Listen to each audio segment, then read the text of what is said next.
Entonces, bueno,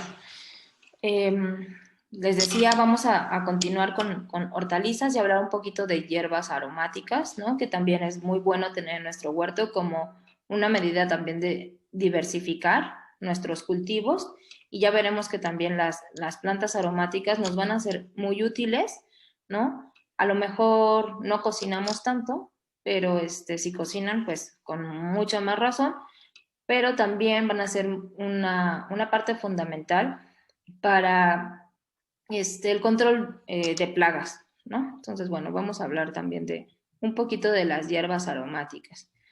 Entonces, bueno, solo retomando un poquito lo que habíamos visto en la sesión previa, respecto a las hortalizas, habíamos dicho que la parte que nos comíamos, ¿no? Que era como tal la verdura, pues podían ser varias, ¿no? Podrían ser, como se veía aquí, ¿no? La base del tallo, el hipocótilo engrosado, como el betabel, raíces, ¿no? Donde se acumulan los nutrientes, como las zanahorias. Las papas también son tallos, ¿no? Tallos tuberosos. La cebolla, que es bulbo, ¿no? Hojas como la espinaca, uh-huh. De las cuales ocupamos el tallo, ¿no? Tallos o peciolos como el apio, las inflorescencias, decíamos, de los brócolis, ¿no?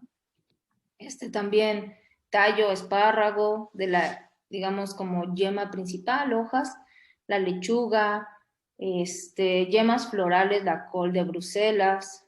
Uh-huh. Entonces, bueno, podíamos justamente separar o clasificar a nuestras hortalizas por las partes que nos comíamos, ¿no? Entonces, bueno, también aquí no está ilustrado, pero pues también había como semillas, ¿no? Frijol, maíz, girasol, cacahuate, ¿no? Son semillas que nos comemos de la planta, o frutos como los jitomates, los chiles, los pimientos. Ok, entonces sería una forma de clasificar a las hortalizas. También las podemos clasificar por el color que tienen, ¿no? Y los colores nos hablan justamente de diferentes componentes bioactivos. En particular, vamos a hablar de los antioxidantes y fitoquímicos que le dan justamente esos colores, ¿no? Y además algunas propiedades a las plantas. Entonces, estos antioxidantes, pues son compuestos químicos que disminuyen la acción de los radicales libres. Los radicales libres son radicales sobre todo, digamos, especies de oxígeno reactivas que tienen carga negativa y van a estar reaccionando con todo lo que es nuestro cuerpo, ¿no? Van a estar viendo a qué se le pegan. Entonces, ustedes habrán escuchado esta cuestión de los radicales libres que está asociado, por ejemplo, al envejecimiento, ¿no? Nosotros cada segundo que pasa, nuestra piel está expuesta al aire y en el aire hay estos radicales libres y entonces obviamente con el paso del tiempo, pues pues van haciendo su acción y pues nos van saliendo arrugas, ¿no? Están muy relacionados con eso, con el envejecimiento y de hecho están asociados también con la aparición de cáncer, ¿no? Entonces, bueno, al respecto, hablando de los colores y de estos compuestos fitoquímicos que tienen las plantas, podemos ver que, por ejemplo, cebollas, berenjenas que tienen, donde prevalece el color morado, ¿no? Uvas, arándanos. Uh-huh. Los efectos en la salud, retrasar el proceso de envejecimiento, evitar la formación de células cancerígenas, como les decía, y algunas enfermedades del corazón, ¿no? ¿Por qué? Porque tiene antioxidantes y fitoquímicos, en particular las antocianinas y compuestos fenólicos, uh-huh, que hacen muy difícil que estos radicales libres pues actúen en nuestros tejidos. El, los vegetales donde prevalece, por ejemplo, el color rojo, ¿no? Donde está, por ejemplo, el jitomate, las manzanas, los chiles, ¿no? También, otra vez, tienen antioxidantes, van a ayudarnos a la memoria, evitan el cáncer de los aparatos digestivos y de próstata, ¿no? Y así como infecciones en el sistema urinario, principalmente por estos componentes bioactivos que son licopenos, que es lo que les da el color rojo, antocianinas también, que son les da estas coloraciones rojas, ¿no? Si ven las antocianinas también están en los morados porque van en esas tonalidades, ¿no? Como del rojo al morado, y algunos otros fitoquímicos.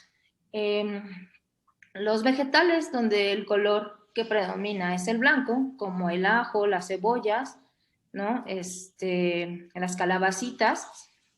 Estos van a tener principalmente alicina, que es este compuesto que son muy aromáticos, ¿no? Y también son muy ricos en potasio. Entonces, esto va a tener un efecto en la salud para disminuir el colesterol, la presión arterial. A lo mejor han escuchado algunos remedios para disminuir la presión arterial a base de ajo. Protege las enfermedades del corazón, ¿no? Y disminuye el riesgo de contraer cáncer de estómago y de colon.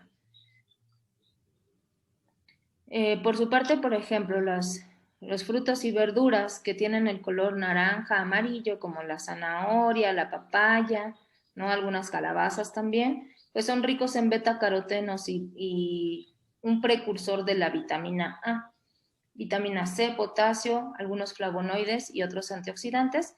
Y los efectos que tienen en la salud, pues es ayudarnos a mantener una buena visión, una piel sana, ¿no? Siempre, por ejemplo, en temporada de frío nos dicen, y que además justamente también son las temporadas en las que fructifican por ejemplo, la naranja, ¿no? Que tienen mucha vitamina C, eso nos va a ayudar a fortalecer nuestro sistema inmunológico, ayudan a procesos de cicatrización y proteger nuestro corazón. Y todo lo demás, lo que es verde, ¿no? A lo mejor también, si en algún momento ustedes han padecido de anemia, ¿no? O a las embarazadas a las que les recetan incluso ácido fólico, este ácido fólico pues lo pueden encontrar de manera muy rica en espinacas, ¿no? En todo lo verde. Entonces, esto es importante, como les decía, porque va a ayudar a la formación adecuada del feto, ¿no? Para evitar problemas como de paladar hendido, problemas en la columna, ¿no? Ayudan también a tener una buena visión, contribuyen a los procesos de cicatrización y como todos estos, como tienen estos componentes bioactivos que les decía, que van a actuar en contra de los radicales libres, pues disminuyen también el riesgo de padecer algún cáncer, proteger del corazón, ¿no? En particular, todo lo verde tiene muchos antioxidantes del tipo luteínas, zeaxantinas, glucosinolatos, vitamina C también y potasio, ¿no? Entonces, bueno, hasta ahora hemos visto cómo poder clasificar a las hortalizas tanto por la parte de la que hacemos uso, ¿no? Flor, tallo, hoja, raíz. También las podemos clasificar por su color, pero también las podemos clasificar, digamos, por el grupo eh, nutricional, ¿no? De las cuales ellos son ricos. Por ejemplo, si las papas, los camotes, las yucas son ricos en carbohidratos, ¿no? Porque recuerden que son estas estructuras de reserva donde van a tener muchísimos nutrientes, sobre todo del tipo carbohidratos. Las vitaminas y minerales pues están en moras, en pepinos, ¿no? Brócoli, frijol, apio. Las que son muy ricas en fibra, pues casi todas las hojas, ¿no? Acelga, lechuga. Y por su lado, las leguminosas son muy ricas en proteínas, ¿no? A lo mejor también sabrán de personas que son vegetarianas o veganas, es decir, que no comen carne. Entonces, si se recuerdan, la carne lo que nos aportaba pues eran estos alimentos formadores, ¿no? De tejidos como músculo, ricos en proteínas. Entonces estas personas que no comen carne pues entonces tienen que subsanar esas proteínas a través de pues estas leguminosas, ¿no? Habas, frijoles, lentejas. Entonces, bueno, esta sería otra clasificación, digamos, por el grupo de nutrientes de los cuales principalmente están formados, ¿no? O que están enriquecidos. Y vamos a hablar de una última clasificación de las hortalizas que tiene que ver más con una cuestión, digamos, taxonómica, ¿no? O biológica, que es por medio, o sea, respecto a las familias a las que pertenecen estas hortalizas. Entonces, bueno, antes de entrar a esa parte, hay algunos conceptos que a mí me gustaría que revisáramos, ¿no? Uno de esos son los cotiledones. Hay plantas que son monocotiledóneas y otras que son dicotiledóneas. ¿A qué se refiere eso? ¿No? Tiene que ver con el bauplan de las plantas, es decir, en su información genética, cómo se van a estructurar. Y las monocotiledóneas simplemente son aquellas donde, digamos que la primera hojita que sale es una sola, ¿no? Por eso es mono. Entonces el cotiledón sería la hoja que está dentro de la semilla, o lo podríamos llamar así, aunque no es considerada una hoja verdadera, ¿no? Entonces las monocotiledóneas, cuando ustedes las pongan a germinar, les va a salir una sola hojita donde van a ver que la nervadura, ¿no? Las rayitas que tiene esta hojita son alargadas, ¿no? Corren longitudinalmente. Mientras que las dicotiledóneas, como su nombre lo menciona, tienen dos hojitas en el cotiledón, ¿no? O en la semilla. Y entonces los van a ver así, cuando germinan, les van a salir estas dos hojitas falsas, ¿no? Que son los cotiledones, perdón, estas sí son hojitas verdaderas, estos son sus cotiledones, y las hojas verdaderas las van a ver que en vez de que la nervadura corra longitudinalmente, van a tener nervaduras más bien bifurcadas, ¿no? Como en forma de red, ¿ok? Entonces, bueno, eso solo para que después también puedan ir identificando cuando si en una sola maceta ponen diferentes tipos de plantas, algunas que son monocotiledóneas o algunas que son dicotiledóneas, pues vayan intuyendo qué es lo que está germinando, ¿no? Otra de las cosas que también me gustaría ver con ustedes tiene que ver con las flores, ¿no? Entonces, la función de la flor, pues, es reproducirse, ¿no? Es la de la reproducción sexual. Entonces, en botánica, la inflorescencia es cómo están dispuestas, ¿no? Las flores, cuáles son sus partes. Entonces, hay veces que son una sola flor, ¿no? Y se les llaman, inflorescencias unifloras, ¿no? Solo tienen una flor, y hay otras que son inflorescencias plurifloras, ¿no? Donde en una sola parte hay varias florecitas. Entonces, viendo un poquito cómo está formada la flor, ¿no? Tiene, las flores tienen la parte femenina, que serían esta parte de los óvulos, los ovarios, y la parte masculina, ¿no? Donde estarían las anteras y el polen. Entonces, en esta florecita, ¿no? Que tiene los dos sexos en una sola flor, ajá, podemos ubicar todo esto es la parte femenina, ¿no? Entonces, el estigma es por donde se va a pegar y va a ser transportado el polen hasta llegar a los óvulos, ¿no? O sea, esta parte del ovario y entonces unirse con un óvulo. Y es aquí donde se va a formar el embrión y el futuro fruto. Ajá. Pero bueno, para que llegue aquí tiene que salir de esta parte, ¿no? En esta parte, que es el androceo, que es la parte masculina, está la antera, ¿no? Que es esta bolita que luego vemos que contiene los granos de polen, que son los que van a llegar a fecundar estos óvulos, ¿no? Entonces la parte masculina se llama androceo o estambres, y la parte femenina es el gineceo, que está formado por el estigma, esta parte de arriba, el estilo y el ovario, ¿no? Y los óvulos. Entonces, de esta manera es, digamos, el plan general de las flores, que también tienen, por ejemplo, pues justamente los pétalos, ¿no? Que son esta parte visual que atrae a los polinizadores, que son atraídos por mediante los colores, y modificaciones de las hojas, ¿no? Que forman el cáliz o los sépalos, ¿no? Que es la base de las flores. Entonces, bueno, hay flores que son así, ¿no?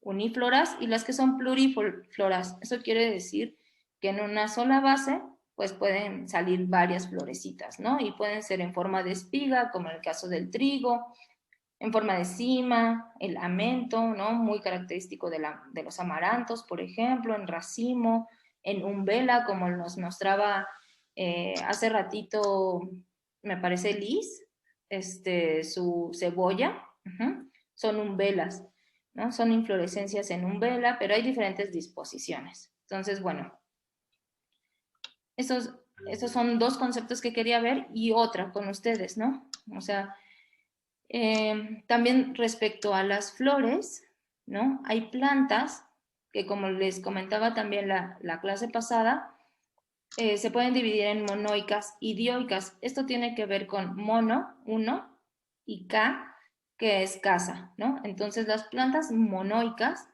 tienen una sola casa. Eso quiere decir que en esa flor coexisten, ¿no? Tanto la parte femenina como la parte masculina. Y es a lo que le llaman flores perfectas o hermafroditas, ¿no? Porque tienen los dos sexos, como la que les mencioné previamente, ¿no? Esta sería una flor perfecta o hermafrodita o monoica. Pero también están aquellas que son dioicas. Eso quiere decir que tienen la parte femenina o la parte masculina de manera separada. A veces pueden estar en la misma planta y hay veces que pueden estar en diferentes plantas, ¿no? Entonces, es el caso, por ejemplo, de la papaya. La papaya, es muy fácil obtener su semilla, ¿no? Y también es relativamente sencillo germinarlas. Pero una vez que las germinas, tienes que esperar a ver qué flor tiene. Y hay veces que a mí me ha tocado la muy mala suerte de encontrarme papayas que solo me salen puras papayas macho, ¿no? Y entonces necesito una papaya hembra. Este, pero hay algunas plantas que la tienen, o sea, de manera separada, pero dentro de la misma, ¿no? O sea, las flores están de manera separada, las partes femeninas y masculinas están separadas, pero dentro de la misma planta, ¿no? Es el caso del maíz, por ejemplo. Entonces, en el maíz, las flores femeninas se ven así, son como los pelitos, ¿no? No sé si han visto el maíz y sus pelitos, y la parte masculina está hasta arriba, ¿no? Y entonces esto es más o menos fácil, ¿no? De que el polen se desprenda y entonces polinice cada una de estas flores femeninas que se ven como hilitos, ¿no? Donde el estilo está muy, muy pronunciado. Y bueno, para que lo sepan, cada uno de estos pelitos en el maíz, una vez que se poliniza, pues da origen a un grano, ¿no? Entonces uno puede saber pues más o menos cuántos granos va a tener nuestro maíz si contamos a lo mejor los pelitos, ¿no? Que a lo mejor sería un poco ocioso, la verdad, pero bueno, si tienen tiempo pueden intentarlo, ¿no?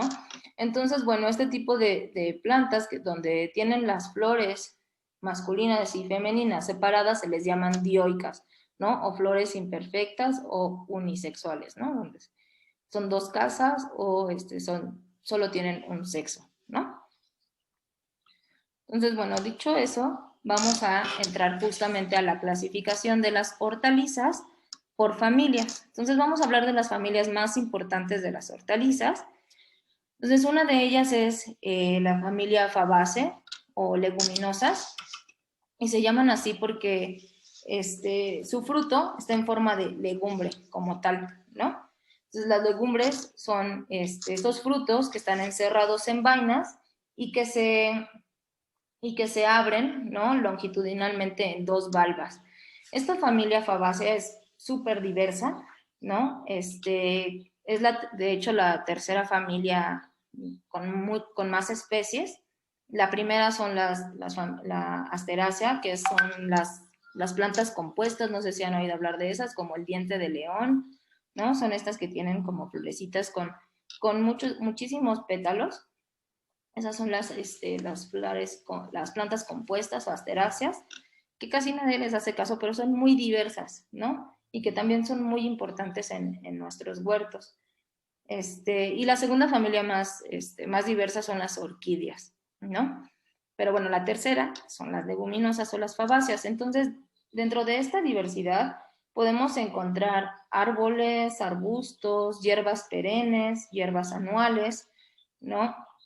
Por ejemplo, la jacaranda, ahorita que tiene muchísima florecita, es una leguminosa árbol, ¿no?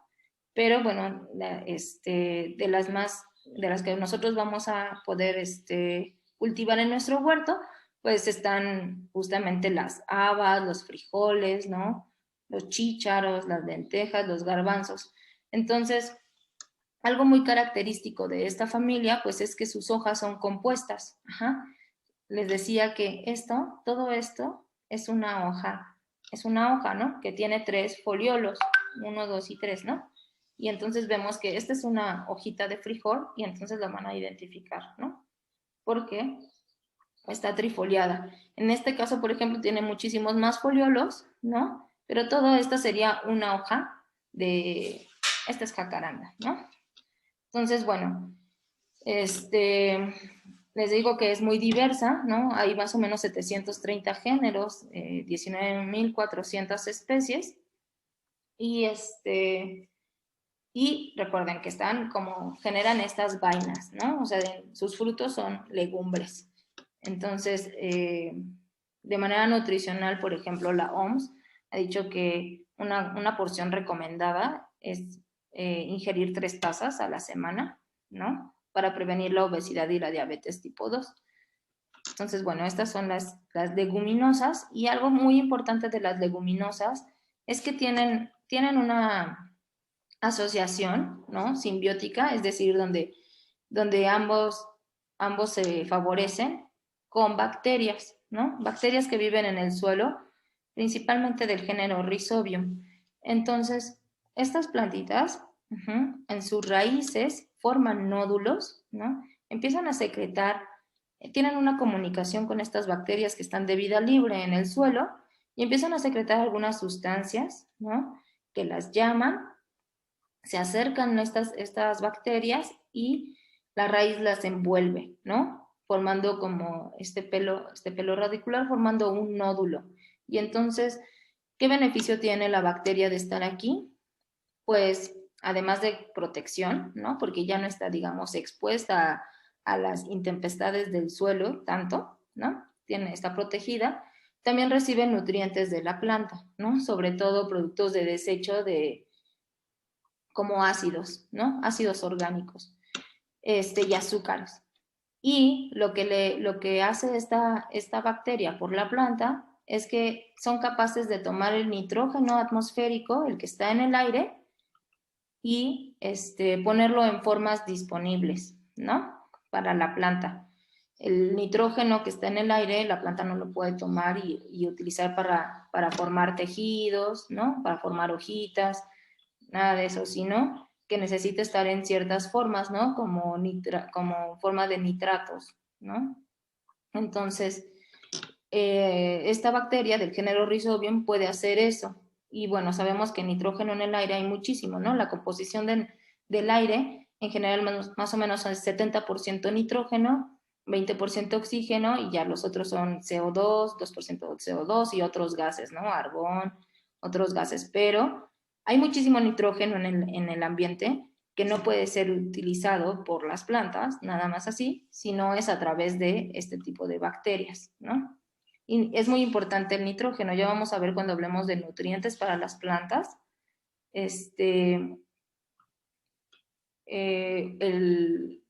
O si ustedes han comprado fertilizantes, sabrán que el nitrógeno, el potasio y el fósforo son de los 3 macroelementos que requieren las plantas, ¿no? Entonces, bueno, el que este tipo de leguminosas puedan establecer esta relación simbiótica con estas bacterias, pues es muy bueno, ¿no? Tanto para estas plantas como para las plantas que pudieran estar conviviendo con estas, ¿no? Recordando, por ejemplo, el esquema de cultivo de la milpa, ¿no? Donde recuerdan que está el maíz y está el frijol, que está ayudando con esta relación simbiótica, a proveer nitrógeno al suelo, ¿no? Otra de las familias importantes pues son las crucíferas o brassicáceas, que tienen que ver son las coles, ¿no? Hablando de manera coloquial, son las coles. Estas son plantas dicotiledóneas, son muy bonitas cuando germinan, ¿no? Porque tienen estas formas como de corazón muy preciosas. Son plantas bianuales, ¿no? Si se acuerdan, esto tiene que ver con la frecuencia en la que generan sus flores. Entonces, bueno, si realmente quieren tener unas semillas de este tipo de plantas, pues tienen que esperar 2 años. El centro de origen de las coles está en Europa, en una parte, en una especie que se llama cambe marítima, ¿no? Entonces, como su nombre le sonará, pues surge muy cerca del mar, ¿no? Son plantas que resisten mucho ambientes salados, ¿no? Que es uno también de los problemas que tenemos en el campo en nuestro país, que al aplicar muchísimos fertilizantes, nuestros campos se están salinizando y hay veces que ya dejan de cultivarlos porque dicen, es que ya no se puede cultivar nada, pero una forma de remediación, de bioremediación que se ha estado haciendo, pues es justamente sembrar coles, ¿no? Que sí les gustan estas sales. Entonces, bueno, son de áreas templadas y frías y a lo mejor en los calendarios de cultivo que también hablábamos la sesión pasada, las verán que son muy buenas, o se recomienda cultivarlas en las épocas de frío, ¿no? En octubre, en noviembre, diciembre, enero, ¿no? Toleran bastante bien el frío. Y algo que también tienen es que tienen estas hojitas, ¿no? Medio suculentas, donde almacenan mucha agua. Entonces, bueno, ellas las van suministrando y no requieren que uno los esté regando tanto, ¿no? Dentro de esta familia de las crucíferas o las coles, pues está la col, la coliflor, el nabo, la mostaza negra, el rábano y el kale, ¿no? O berza, a lo mejor ustedes lo conocen así, ¿no? Entonces, bueno, aquí hay esta es la col silvestre, ¿no? De la que les hablaba, que surge en Europa, en las partes costeras, ¿no? Los kales que a lo mejor ustedes han visto, ahora yo he visto una gran diversidad de bersas de kales, ¿no? Como tal, la col, ¿no? Diferentes tipos de coles, las coles de Bruselas, ¿no? Como ven también tienen una gran diversidad. Otra de las familias de las cuales también vamos a poder cultivar en huerto son las solanáceas, ¿no? Las solanáceas también son súper diversas. En general, todas las solanáceas son herbáceas y dicotiledóneas. Entonces, estas tienen hojas alternas, es decir, una para acá y una para acá, ¿no? Hojas que no son compuestas, que son enteras, digamos. Y tienen 98 géneros y 2.700 especies. Dentro de este grupo de las solanáceas está la papa, el jitomate, la berenjena, los chiles, los pimientos, pero también otras especies como el tabaco, ¿no? Y las petunias. Entonces vean que tienen o sea, a lo mejor no sé si ustedes sabrían o se estén preguntando esto así como, ¿cómo puede ser que la papa y la berenjena, ¿no? Y la petunia sean de la misma familia, ¿no? Entonces tiene que ver, justamente porque producen un compuesto que se llama solanina. Entonces, vamos a hablar un poquito más de la solanina ahorita, ¿no? Pero bueno, nosotros sabemos la gran diversidad, por ejemplo, de chiles que tenemos en México, ¿no? El chile cascabel, el chile costeño, el guajillo, el habanero, un chiltepín, mirasol. Tenemos una gran diversidad de chiles, ¿no? Y algo que es muy padre de los chiles es que no son tampoco tan difíciles de germinar y son en general plantas perennes, ¿no? Eso quiere decir que nos van a durar mucho tiempo dándonos chiles. Eventualmente, pues sí llegan a su ciclo, ¿no? Y mueren. Pero bueno, hay una gran diversidad de chiles, ¿no? Y también, pues vean de las papas, ¿no? O sea, la papa tiene su centro de origen en el sur de Perú, ¿no? En noroccidente de Bolivia, y pues allá tienen una gran diversidad de papas. A lo mejor hay algunas que yo no he visto por acá, ¿no? Muchas de estas, pero hay algunas, no sé si han visto de pronto en los mercados, una que le llaman papa de agua, es muy rica, es como rosita, ¿no? Parecida a esta.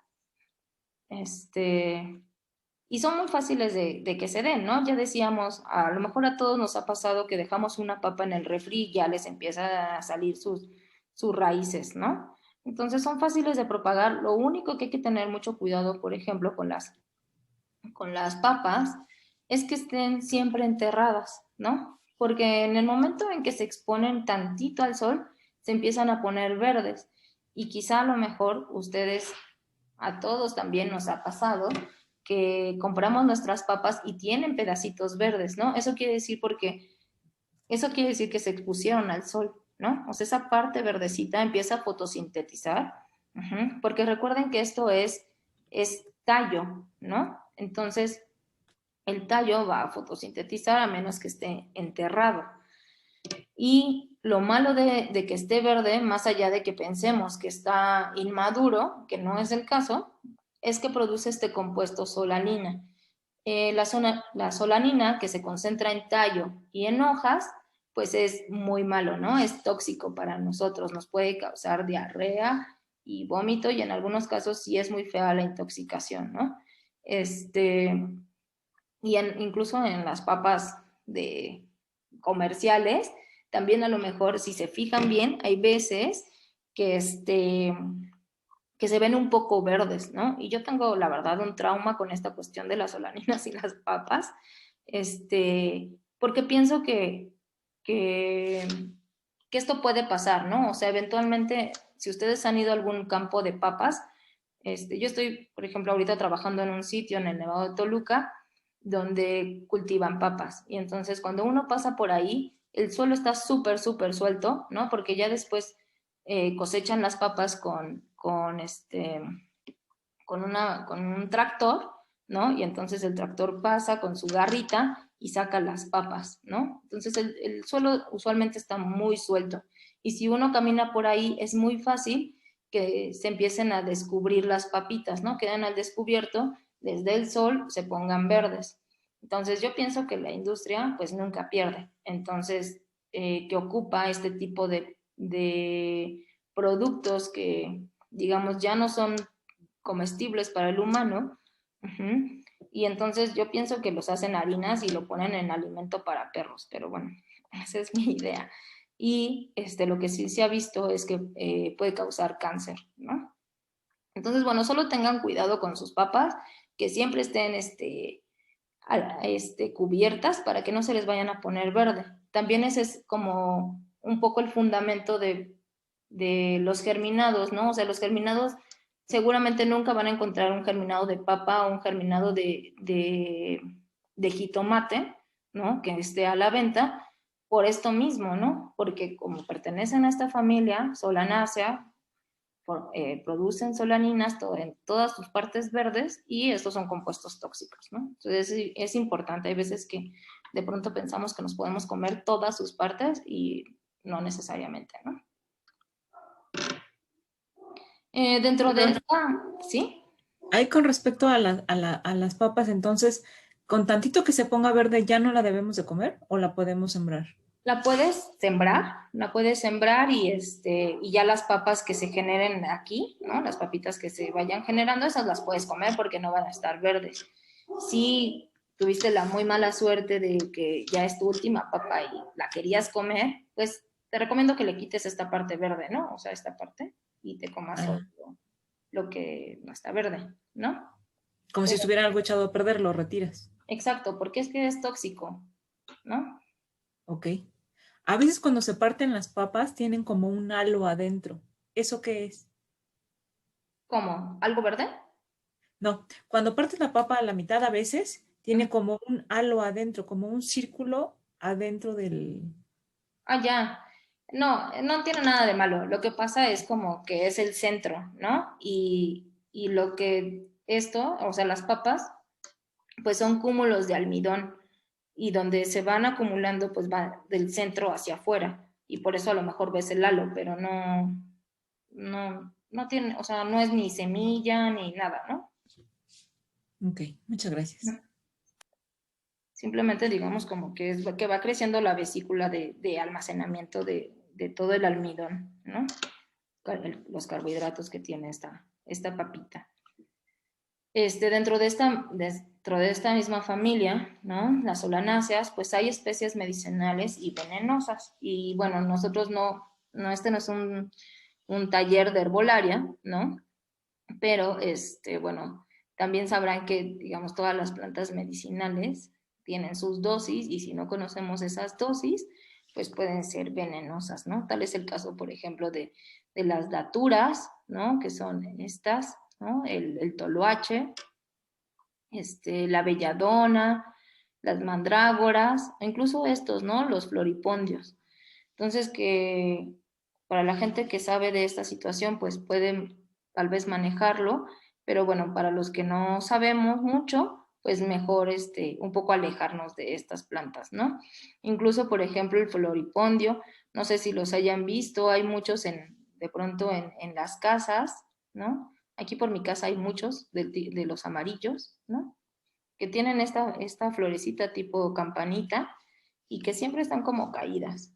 Y entonces a veces el hecho de pasar por ahí y querer olerla, ¿no? Ya pueden tener, pues dependiendo, ¿no? También de la persona, pero puede tener efectos medio intoxicantes, ¿no? O sea, tóxicos. Entonces, bueno, pues yo les recomendaría que si pasan por ahí, por alguna de estas tipo de plantitas, ¿no? Pues no las huelan, en particular el floripondio, ¿no? En el toloache, yo tengo plantas de toloache y porque huelen delicioso, ¿no? Entonces, no las ocupo ni nada, pero estas sí las puedes oler y no son tóxicas en ese sentido, ¿no? Sino en la ingesta. Entonces, pero bueno, sí tener el cuidado, ¿no? De algunas de estas plantitas, saber que también pues pertenecen a esta familia, ¿no? De las solanáceas. Otra familia de las cuales también vamos a poder cultivar en nuestro huerto son las liliáceas. Las liliáceas también vean que son muy diversas, hay 3.500 especies y a esta familia pertenecen las cebollas, los ajos, el poro, los espárragos, ¿no? Y también hay muchas que son ornamentales, ¿no? A lo mejor han escuchado de las lilies, ¿no? Los que tienen que ver con esta familia, los tulipanes, los jacintos, las azucenas pertenecen a esta familia tan, tan diversa, ¿no? Entonces, lo que vemos en estas es justamente que tienen estos bulbos, ¿no? Y hace ratito nos compartían en el grupo el tallo floral de una de ellas, ¿no? ¿Era cebolla? Sí, ¿verdad? Sí, era cebolla.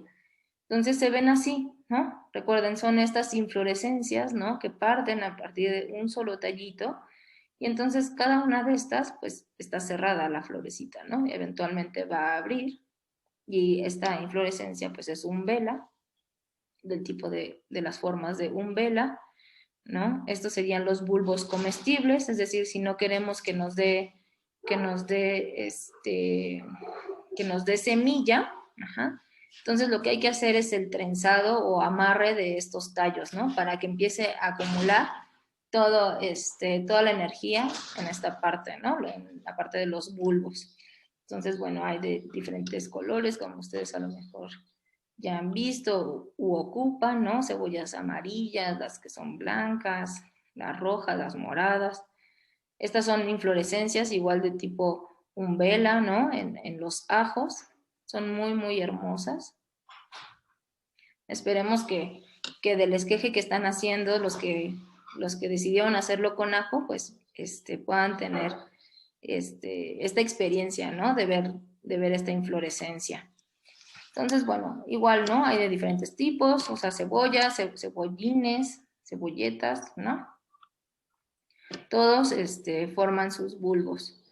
El poro, los ajos, todos estos pertenecen a esta familia y vean, todas tienen estas inflorescencias en forma de umbela, ¿no? Esta esparraguera también corresponde a esta familia. Les decía igual los tulipanes, ¿no? Estas que les llaman lilies o azucenas silvestre, los jacintos. Entonces, y aquí es muy fácil en este tipo de plantas, pues ubicar, ¿no? La parte femenina está aquí, el polen, todas las anteras, ¿no? La parte masculina. Entonces, estas serían plantas, monoicas, ¿no? O perfectas, hay quienes les dicen perfectas, a mí no me gusta, pero bueno.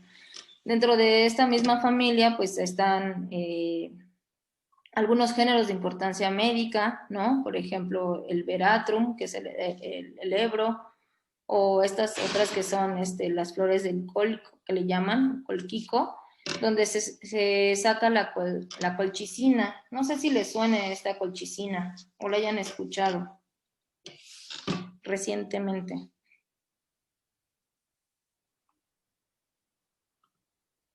A principios del año pasado yo la estuve escuchando muchísimo porque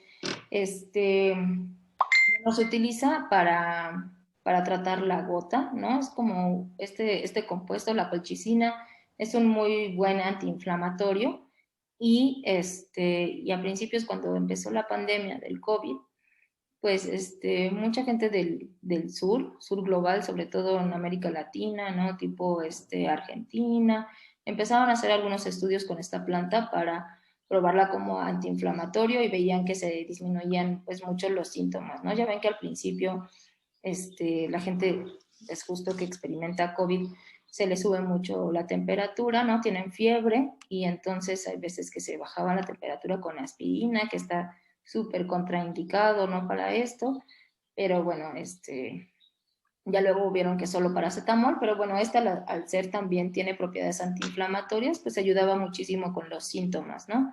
Hay algunos estudios que se hicieron con este tipo de plantas, ¿no? Del género colchico. Otro tipo es que esta familia también es súper diversa, ¿no? Están los matacandiles, que les llaman así, no son tan comunes de verlos aquí en México, pero bueno, los aloes sí, ¿no? Las plantas de aloe pertenecen igualmente a esta familia, ¿no? Y ahora vamos a pasar a otra, que es la familia Amarantaceae, la subfamilia Quenopodiaceas. Las quenopodiáceas son hierbas o arbustos, son halófitas, eso quiere decir que también les gusta la sal, haló, que tiene que ver con la sal, ¿no? Y aquí está, por ejemplo, el betabel, cuya especie se llama Beta vulgaris. También están las acelgas, ¿no? Que también se llama Beta vulgaris, ¿no? La variedad es cicla.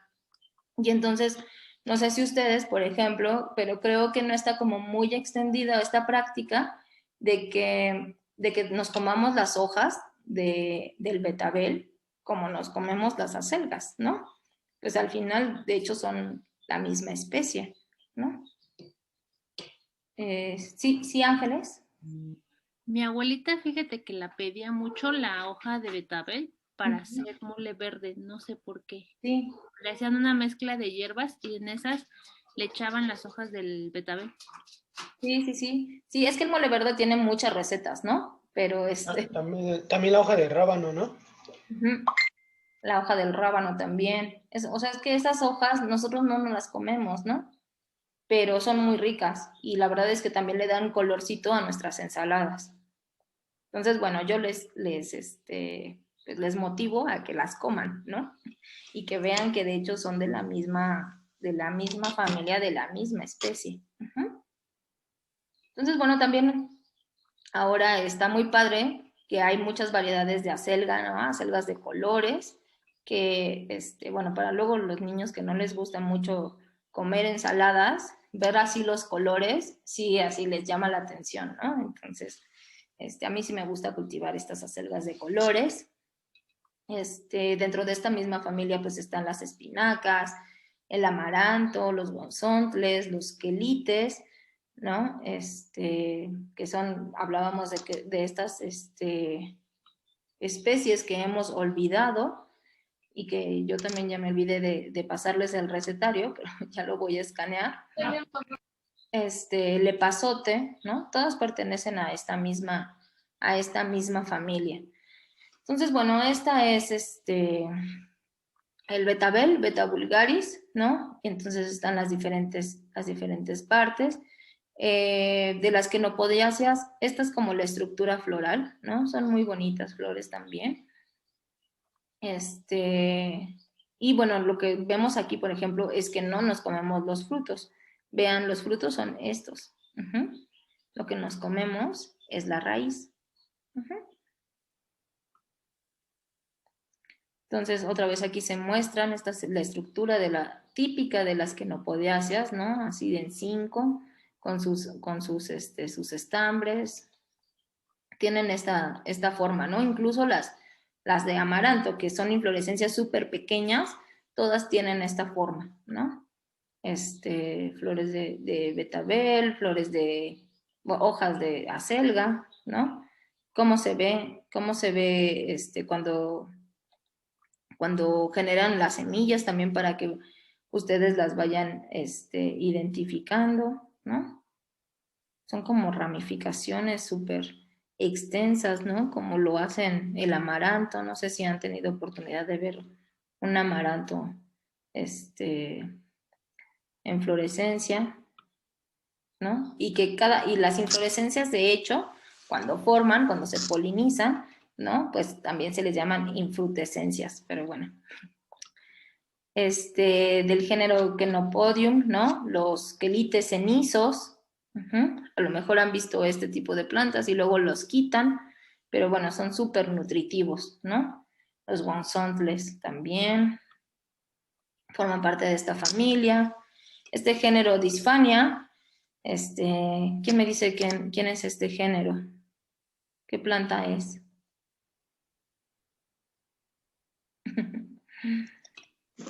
Aquí dice, pero bueno. El epazote. Un epazote, ¿no? Sí. Pues bueno, también hay gente que luego la ve crecer y la quita en sus huertos, sí. Y es Es que las semillas salen volando y caen donde sea, ¿no? Y es bien rápida de propagarse. Exacto, y dicen, y cuando va creciendo dicen, no, mala hierba, ¿no? Y la quitan.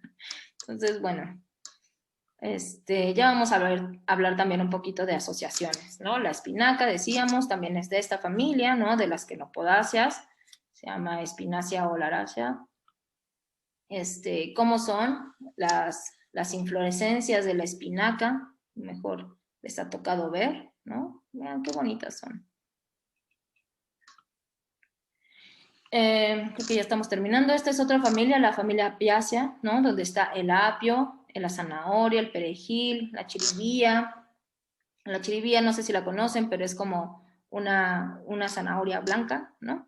El hinojo, el anís, el cilantro, el eneldo, todas esas pertenecen a la misma familia, que es la familia Apiaceae. Comentábamos de la familia más diversa, ¿no? De las asteráceas, las plantas compuestas que les dije al principio, ¿no? Que es la más diversa.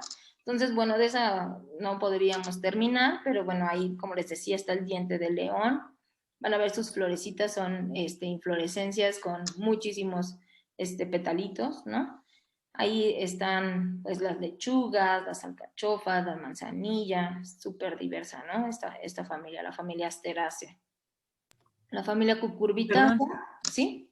No entendí. Entonces, ¿el diente de león es hortaliza? Pues no es considerada hortaliza, aunque te la puedes comer, ¿no? O sea, es parte de esas flores comestibles. Incluso, bueno, también es medicinal, ¿no? Tanto las flores como el tallo y la raíz. Que es algo muy importante, por ejemplo, para quienes hay muchas personas, ¿no? Y me incluyo dentro de ellas, quienes gustan del cultivo de plantas, también pues le entran a la herbolaria y es muy importante, por ejemplo, si tú vas a ocupar una planta para medicina, que esta planta pues sea cultivada al exterior, ¿no? En general, pues lo mejor sería que estuviera en su propio medio, pero bueno, si ya la vas a cultivar, que sí le dé el sol y todas las inclemencias del clima, ¿no? Por ejemplo, o sea, que aguante el granizo, etcétera, porque entonces eso va generando un poco de estrés y que son estimulantes para que produzcan todas las sustancias activas que nos van a funcionar como medicina, ¿no? Entonces, por ejemplo, si tú ocupas como medicina una hierba buena que compras que a lo mejor es de invernadero, pues probablemente no tenga tantos compuestos activos como una que creció así súper en condiciones muy rudas, ¿no?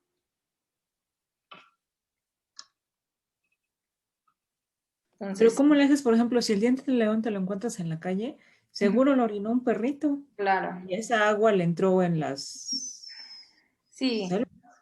sí, seguramente, ¿no? Entonces, bueno, conviene que la siembres, ¿no? pero que sí la dejes, que no la tengas tan cuidada, ¿no? Sobre todo esas plantas que vamos a ocupar como medicina. Ok, ya, gracias. ¿Sí? ¿Ángeles? Sí, una pregunta. Sobre el epazote. No sé si se han dado cuenta que hay unos epazotes que huelen más que otros. ¿Eso a qué se debe? ¿Es distinta la especie del epazote o a qué se debe? Sí, hay muchas variedades de epazote, ¿no? Pero también tiene que ver con esto, en cómo fue cultivada, ¿no? Tiene que ver con esto. Y hay epazote, hay un epazote que es medio amarillo, el epazote morado, hay epazote de hoja ancha, epazote de hoja delgadita, y sí, es la variedad y las condiciones. Mi suegra trae uno luego de Veracruz y ese huele demasiado, o sea, es muy, muy fuerte su aroma del epazote. Sí, deben ser las condiciones, o sea, condiciones tanto del suelo, es que son tantas variables, ¿no?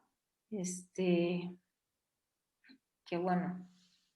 Sí. O sea, igual que por ejemplo cuando uno cría cerdos o guajolotes, lo que sea, lo que tú le vayas dando, ya ven que luego dicen, no, por ejemplo en los guajolotes, ¿no? Les empiezan a dar nueces y tal para que vayan adquiriendo ese sabor, pues lo mismo con las plantas, ¿no? Obviamente cómo esté nutrido tu suelo, la variedad, el clima, todo va a influir en sus propiedades que se llaman propiedades organolépticas, ¿no? De sabor, de olor. Sí va a ser muy importante. Ah, ok, entonces si yo quisiera uno de esos tendría que traerme de allá para... Para empezar, ajá, para empezar y tener la variedad, ¿no? Ah, ok. Gracias.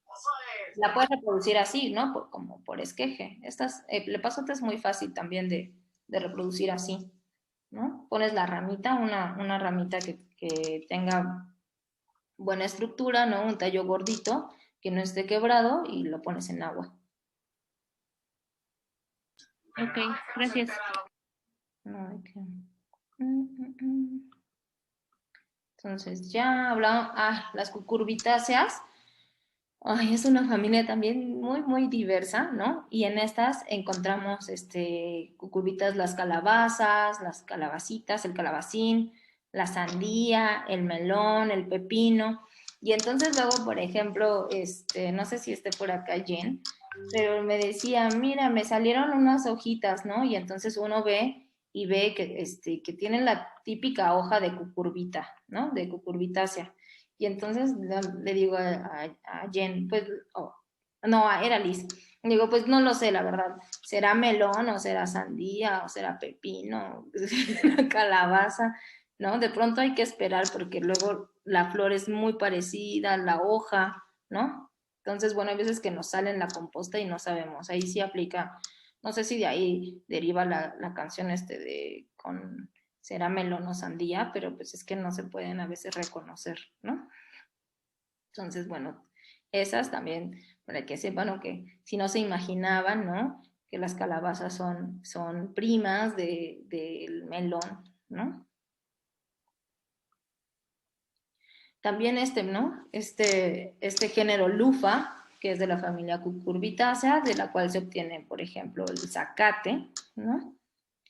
Que también si se encuentran por ahí una persona que tenga lufa, pues pídanle unas semillitas, ¿no? Porque ya luego cuando nosotros las compramos en el mercado, pues tienen un tratamiento de blanqueamiento, le echan cloro, ¿no? Y entonces ya las semillas ya no sirven a veces, ¿no? Para reproducirlas.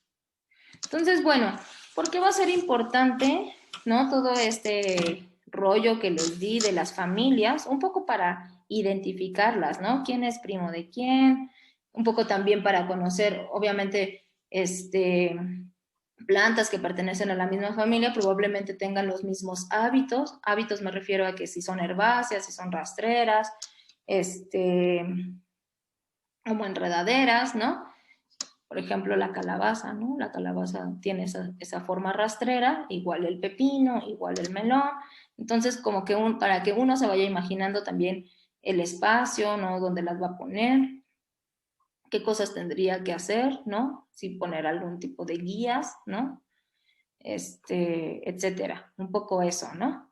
Que vayan conociendo a qué familia pertenecen, pero también va a ser muy importante porque, En los huertos vamos a intentar rotar cultivos. La rotación de cultivos pues implica o quiere decir que no vamos a poner en el mismo lugar siempre la misma planta. ¿Por qué no haríamos eso? ¿Se imaginan? Porque hay desgaste de los suelos, ¿no? Exacto, porque un tipo de plantas, por ejemplo, una familia, ¿no? Consume muchísimo cierto nutriente. Y entonces si nosotros sistemáticamente estamos poniendo la misma planta en la misma maceta, pues vamos a estar agotando muchísimo ese suelo, en particular en ese nutriente, ¿no? Y ya no van a crecer tan bonitas, ¿no? Y se van a generar plagas, ¿no? En ese mismo cultivo. Así es. Entonces va a ser muy importante rotar los cultivos. Una manera en la que se propone es de esta manera, ¿no? Por ejemplo, imaginemos que estos son mis guacales, ¿no? Mi sistema favorito. Entonces, en este guacal yo voy a plantar solanáceas, ¿no? Entonces, primero voy a poner, ya sea jitomate, pimiento o berenjena, ¿no? Recuerden que estas son plantas de porte largo, de porte grande. No voy a poner un jitomate, un pimiento y una berenjena, ¿no? Porque además también es cierto que plantas de la misma familia pues compiten por los mismos recursos. Entonces voy a poner solo una solanácea, ¿no? Digamos que voy a poner un jitomate. Y en este otro guacal voy a poner ya sea, aquí puedo mezclar, ¿no? Puedo poner una zanahoria, que es un belífera o apiácea, y una liliácea, ¿no? Por ejemplo, ajo. Entonces voy a poner, intercalar zanahorias con ajos, ¿ok? En voy a decidir si pongo ya sea una cucurbitácea o una de las asteráceas, una compuesta, una lechuga, ¿no? Un pepino. No podrían coexistir en algún momento, también vamos a ver eso, ¿no? Por ejemplo, podría poner un pepino y una lechuga, aunque el pepino ocupa muchísimo espacio, no lo va a ocupar aquí, en este espacio, en este guacal, ¿no? Sino que va a sacar sus guías y se va a ir por todos lados, ¿no? Entonces, mientras eso sucede, y como este ciclo es mucho más largo que una lechuga, puede coexistir, por ejemplo, con una lechuguita, ¿no? Entonces, bueno, en este guacal pondría alguna de estas plantas o una mezcla de ellas y en pondría, no sé, leguminosas, ¿no? Un frijol, por ejemplo, ¿no? Entonces, lo que se propone es que en el siguiente ciclo, donde puse zanahoria, ahora voy a poner una solanácea, ¿ok? Entonces, las flechitas van en este sentido. Entonces, donde puse lechuga, ahora voy a poner zanahorias. Ajá. Esto justo por lo que estábamos comentando, ¿no? Este tipo de familias consumen ciertos nutrientes que no queremos que se estén agotando, aunque ya también vamos a ver que una de las prácticas culturales muy importantes pues es estar abonando, ¿no? Hay diferentes momentos de abonado y vamos a hablar de eso, pero eventualmente aunque abonemos, pues este tipo de plantas, ¿no? Diferentes familias van a ocupar ciertos nutrientes, ¿no? Entonces va a ser importante como ir rotando los cultivos y por eso también es muy, pues en este sentido yo les quería dar a conocer pues justamente las familias, ¿no? Y quiénes están en estas familias para que ustedes lo tengan presente. Ya después ya ni siquiera van a necesitar este cuadro, ¿no? Ya van a saber. Van a decir, ah, sí, ya. Aquí ya había puesto un frijol, ahora voy a poner una lechuga, ¿no? Entonces, bueno, esto se va a quedar ahí para que ustedes lo tengan presente y en este sentido, una de las... Perdón. ¿Sí? Entiendo que las flechas van en el sentido de las manecillas, entonces, si hubo tomate, ¿toca zanahoria? Si aquí hubo tomate, no, ahora toca frijol o rábano. Ah, ya te entendí. Ok. Por ejemplo, ¿cómo se hace si algunas son, por ejemplo, las cebollas de 2 años, pero la lechuga es de 1 año? Sí, ese es un problema también, ¿no? En el diseño del huerto. Hay que ver si la vas a dejar justo para que te dé alguna semilla, va a quedar ahí mucho tiempo, pues entonces más bien la cebolla, pues le vas poniendo tal vez zanahorias, ¿no? Que tampoco son tan largas y las puedes ir sacando. Entonces, mientras la cebolla esté aquí, pues no le vas a poder poner un jitomate, ¿no? por ejemplo, pero sí podrías poner de este tipo de plantas, ¿no? De las apiáceas o de las mismas liliáceas, ¿no? Ok, listo. Ujú. Una pregunta. Sí. Entonces, si una planta de tomates ya te dio los tomates, ¿lo correcto es como desenterrarla y plantar otra? ¿O la dejas crecer y que siga dando tomates? Hay diferentes tipos de jitomate, ¿no? O sea, hay jitomates que tienen el crecimiento, que dan sus frutos y se mueren. Hay jitomates que se llaman de crecimiento indefinido, donde les cortas los frutos y te siguen dando y te siguen dando, ¿no? Yo tenía un jitomatito cherry así de crecimiento indefinido que nos dio como 2 años, un poquito más, casi 3, ¿no? Entonces te sigue dando. Pero tú vas a ver, o sea, la planta, si su crecimiento era determinado, una vez que te dé los frutos se va a empezar a secar. Uh-huh.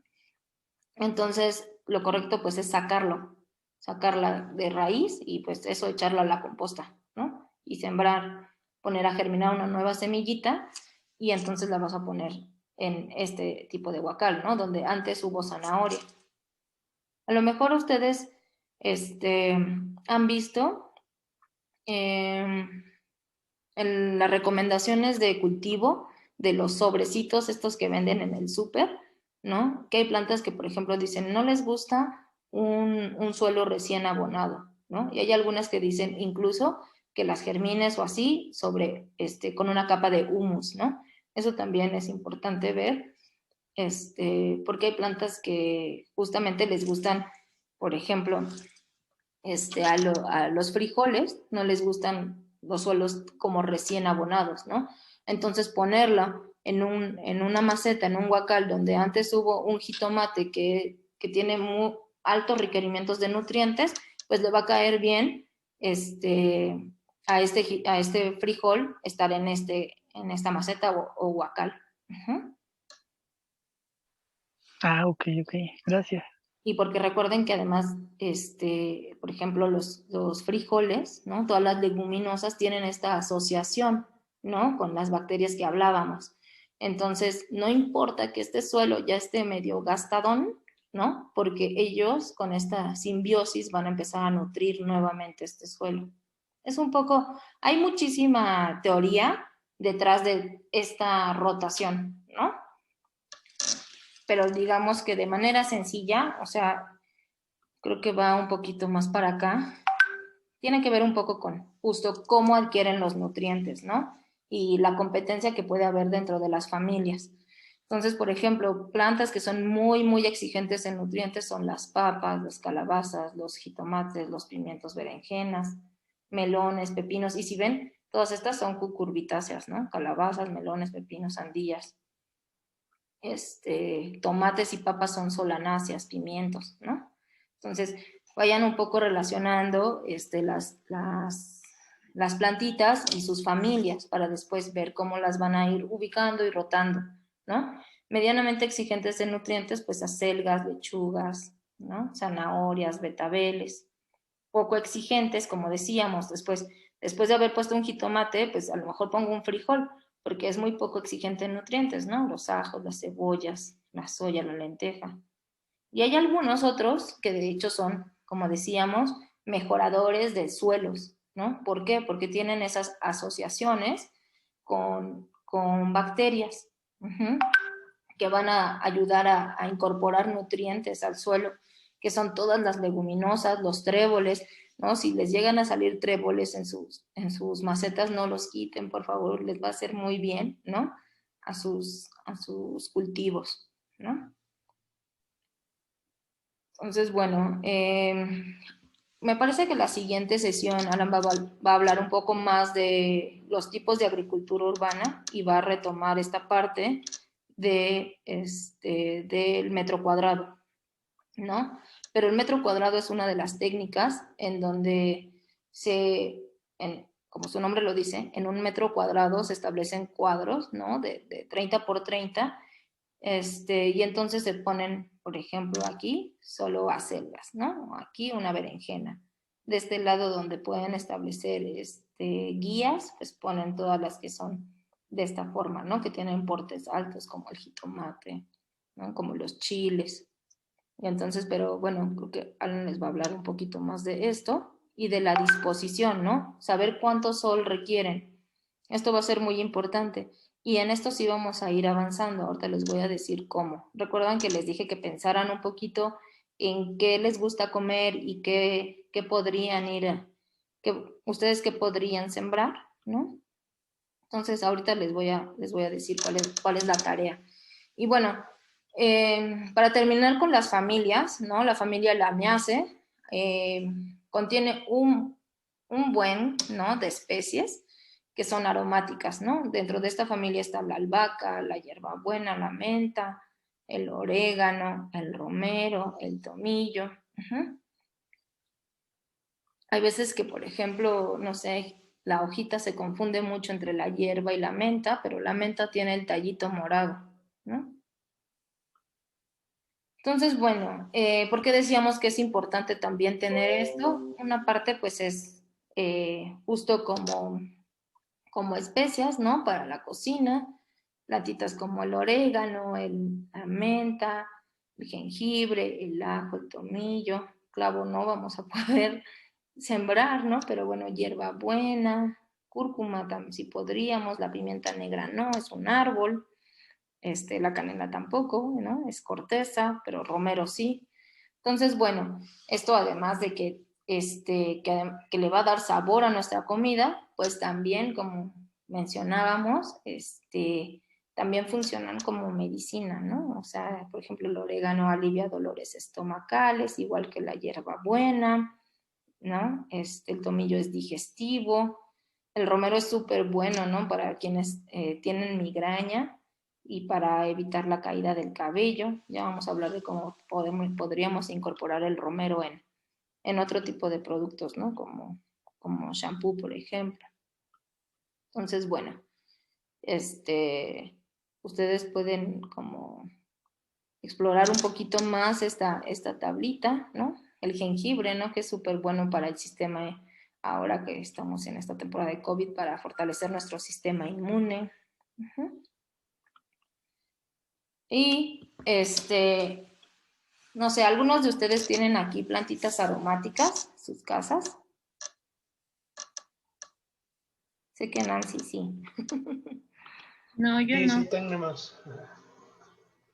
Si lo hacen, hay una técnica de cultivo que es muy bonita, que es la espiral de cultivo, ¿no? ¿Qué es esto?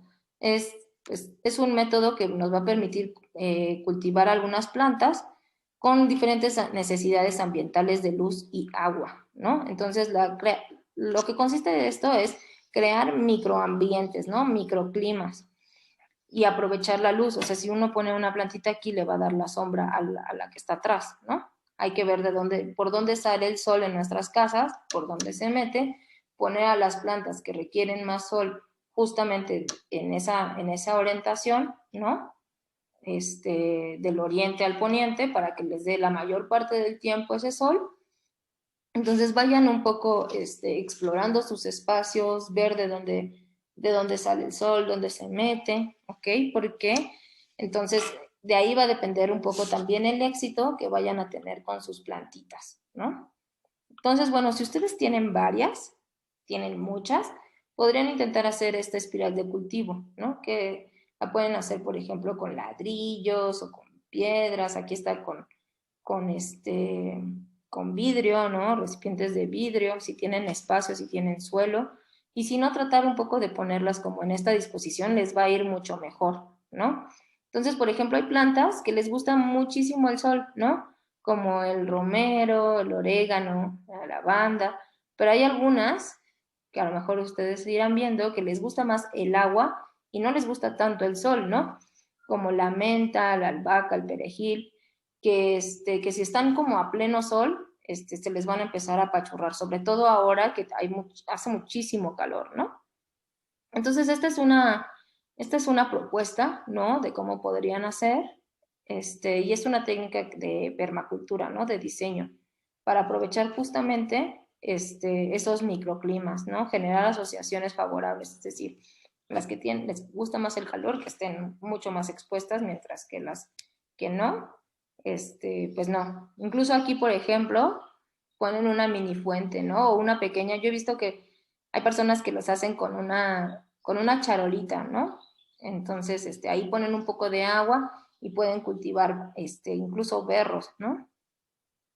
Entonces, bueno, la idea es que justo se cree el ambiente más húmedo y fresco, ¿no? Sombreado de este lado, y conforme va avanzando acá, pues van teniendo menos humedad y más sol. Una forma sencilla también es esta, la maceta medicinal, donde si tienen una maceta grande, ¿no? Ya habíamos hablado un poquito de la profundidad ideal para casi todas nuestras hortalizas, van a ser unos 35 centímetros, ¿no? Esta es una maceta de 19 litros y donde se ponen 4 plantitas, ¿no? Donde está salvia, tomillo, menta y polio, ¿no? Entonces igual, haciendo uso un poco de esta cuestión de a estas les gusta más el sol, entonces las pongo en esta dirección, ¿no? O sea, si aquí sale el sol y acá se mete, pondría mi maceta en esta orientación, ¿no? Porque a estas plantas les gusta más el sol y a estas no tanto, ¿no? Lo que sí es muy importante es que si ustedes deciden hacer una especie de maceta medicinal como esta, ¿no? Poner 4 plantitas aromáticas juntas, hay que estarlas podando muchísimo, porque de repente invaden todo el espacio, ¿no? Entonces sí hay que estarlas, pues las pueden deshidratar y las pueden guardar para después, ¿no? Después hacerse un tecito de menta, no sé. Y otra forma, aunque aquí está en la imagen estas suculentas de las que hablábamos al principio, yo he puesto así en tubos, epazote, manzanilla, ¿no? De pronto, tomillo también he puesto. Entonces es una idea en la que también pueden, pues ocuparlas y no tienen tanto espacio, pues estas crecen, como son hierbas, pues crecen básicamente sin muchos requerimientos nutricionales, ¿no? Entonces, bueno. Ok. Pues bueno, creo que esto es para retomar los beneficios otra vez, como hacer énfasis de por qué tener un huerto, ¿no? Para producir nuestros alimentos, para recuperar el territorio, ¿no? La autonomía, la autogestión, decidir qué es lo que yo quiero comer, ¿no? Y eso que yo quiero comer lo voy a intentar sembrar. Habría cosas que a lo mejor, como decíamos, quizá no voy a poder lograr, pero hay cosas que sí, ¿no? O sea, yo, por ejemplo, en la azotea he podido cultivar maracuyá, guayabas, ¿no? Entonces todo depende un poco de conocer cuáles son los requerimientos nutricionales, de espacio, y de pronto sí se pueden muchas cosas, ¿no? Hacer este freno a la modernización, a lo que hablábamos de los sistemas agroalimentarios, ¿no? Este proceso industrial, además de que pues, ir viendo cómo va creciendo nuestras plantas, ¿no? Nos provee salud emocional y física, y también cuando, como yo digo, ya no tenemos espacio, ¿no? Nos volvemos la señora de las plantas, buscamos otros espacios, ¿no? Y salimos a las calles y entonces empezamos a recuperar huertos comunitarios, de los cuales, por ejemplo, ya se habrán enterado por ahí en el chat, creo que yo no los presenté, pero Luis y Javi, que andan en este grupo de Vespertino, somos integrantes del Huerto Comunitario Las Rosas, todos estamos trabajando ahí para rehabilitar ese espacio y producir alimentos. Como digo, ya no es suficiente en nuestra casa, entonces nos salimos a las calles y de esa manera también regeneramos el tejido social, ¿no? Entonces tiene muchísimos beneficios, de los cuales también me parece que Alan va a ahondar un poquito más en la siguiente sesión, ¿no? De los tipos de agricultura urbana. Y ahora sí, ahí viene la tarea. Entonces, la tarea, como yo les decía, me gustaría que hicieran una lista, ¿no? Una lista, primero de las plantas que ustedes más consumen. ¿Qué es lo que ustedes comen? Y entonces, luego de esa van a ir filtrando, ¿no? ¿Cuáles de las que comen podrían ustedes cultivar en sus casas? Y luego, recuerden otra vez filtrarlas por el calendario de siembra, ¿no? Que ya Eduardo nos hizo favor de compartirnos sus calendarios y yo también le subí algunos ahí en el Google Classroom, ¿no?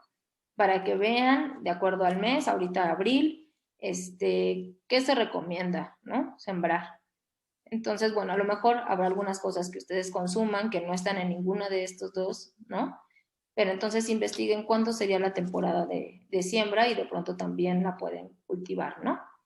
Entonces, una vez con ese filtrado, hagan esta tabla, ¿no? Entonces, pongan la especie, ¿no? ¿Cuál es la plantita que quieren poner?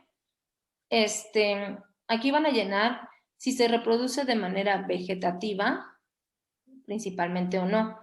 Esta información o de muchas especies yo se las voy a subir. Esto forma parte de un anexo, como se dice, como lo ven aquí, que es una tabla guía, que forma parte de un manual de organoponía. Entonces yo se los voy a subir junto con el video y la presentación para que ustedes vayan viendo aquí, ¿no? De las que ustedes seleccionaron y vayan completando esta tabla.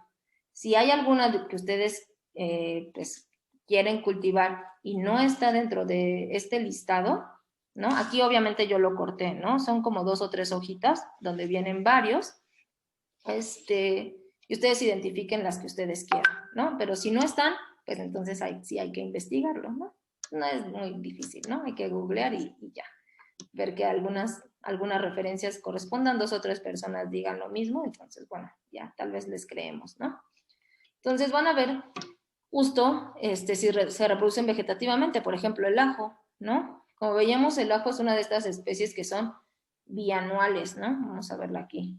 Esta dice que es anual, pero, por ejemplo, no está la cebolla, ¿no? Pero bueno, hay algunas que es más difícil reproducir por semilla, ¿no? Y se reproducen de manera vegetativa. Esta otra columna que se llama autopolinización tiene que ver con, por ejemplo, plantas que son monoicas, ¿no? Es decir, que tienen los dos sexos en una sola florecita y que es muy fácil que se autopolinicen. Eso quiere decir que las células, que el polen encuentre al óvulo, ¿no? Entonces, esto, como les decía, a veces sucede con el simple soplar del viento y a eso le llamamos autopolinización, ¿no? Entonces, esto nos habla de qué tan fácil va a ser que nosotros, por ejemplo, podamos tener, en el caso de las que consumimos el fruto, pues entonces ver si vamos a requerir más de una flor o si va a ser fácil obtener el fruto, ¿no? Aquí también nos habla si es polinizada por insectos o por viento, ¿no? Entonces esto V quiere decir viento, esto es insectos. Bueno, tiene su descripción en el documento que les voy a poner. También ver si la siembra es directa, eso quiere decir o si hay que trasplantar. Si hay que trasplantar, entonces vamos a generar semilleros. Ya vamos a hablar de cómo generar semilleros cuando pasemos un poquito los sustratos, pero que ustedes vayan pensando, ¿no? Porque yo he visto que hay personas que ponen, por ejemplo, zanahorias en semilleros y digamos que no está prohibido, ¿no?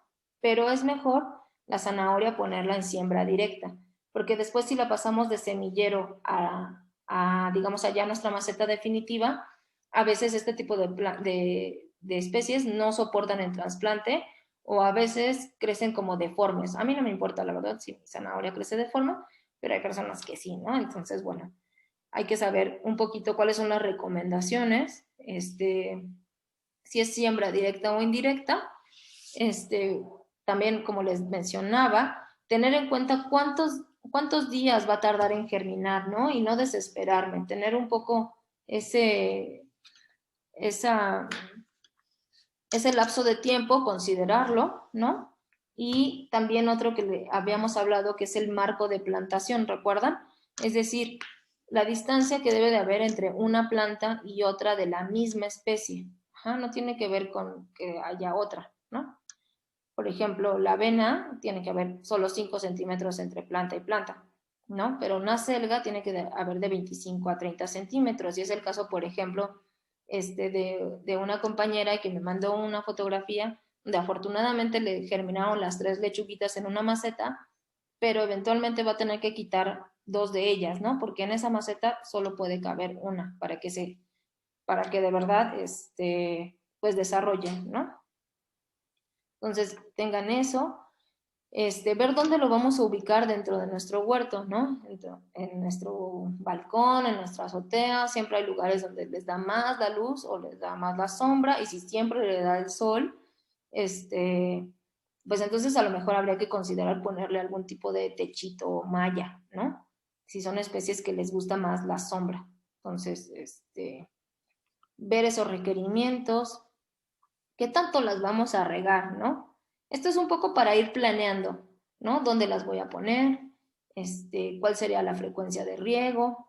¿Cuántos días me voy a tardar? Ajá, para cosechar. Vean esta, ¿no? La alcachofa, 500 días, ¿no? Entonces, a lo mejor ustedes son súper fans de la alcachofa y por eso es tan cara, ¿no? Pero vean cuánto tiempo se tarda en que nosotros tengamos nuestra alcachofa, ¿no? Saber si su ciclo es anual, ¿no? Es decir, genera semillas cada año, cada 2 años, ¿no? Las acelgas, uno a veces se desespera esperando las semillas de la acelga, tarda un poco. Los que son perennes, es decir, están ahí todo el tiempo. Sí, Luis.